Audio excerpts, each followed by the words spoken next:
भैया हम गीतकार शक्ति सूर्या आप सब भोजपुरी श्रोतागण के प्रणाम करतनी। जैसन कि आप लोग के पता बा कि हम अपना चैनल पर फुल फ्री सॉन्ग का वीडियो अपलोड करीला।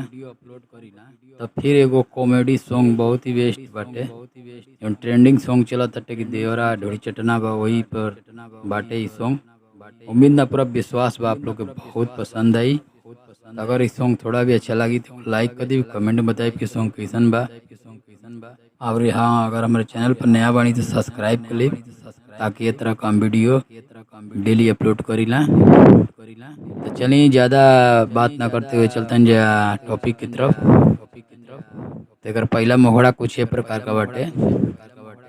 हम्म, अरे का कोही बाउर के तना बा, का कोही बाउर के तना बा, पियावा चूल्ही पोतना बा, पियावा चूल्ही पोतना बा, बहरी न जाला घर घुसना बा, अरे बहरी न जाला घर घुसना बा, पियावा चूल्ही पोतना बा, पियावा चूल्ही पोतना बा।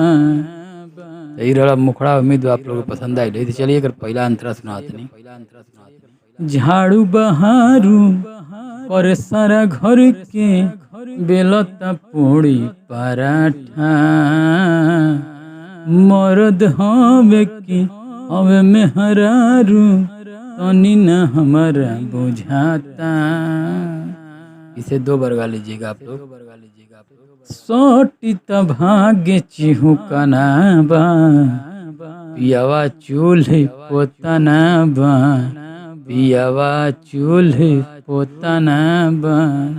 तो पहला अंतरा चलिए का दूसरा अंतरा सुनाओ नहीं। गाँव भर टोला चर्चा होला, नारी के सब गुण बाटे, शक्ति सूर्या ताना कोसे सुनी के छाती हमर फाटे। इसे भी दो बार गा लीजिएगा। उछला पलागे दत काटना बा, पियावा चूल्ही पोतना बा, पियावा चूल्ही पोतना बा। ये रहा आज का मैटर। चलिए मिलते हैं नेक्स्ट वीडियो में, तब तक खातिर बहुत बहुत धन्यवाद।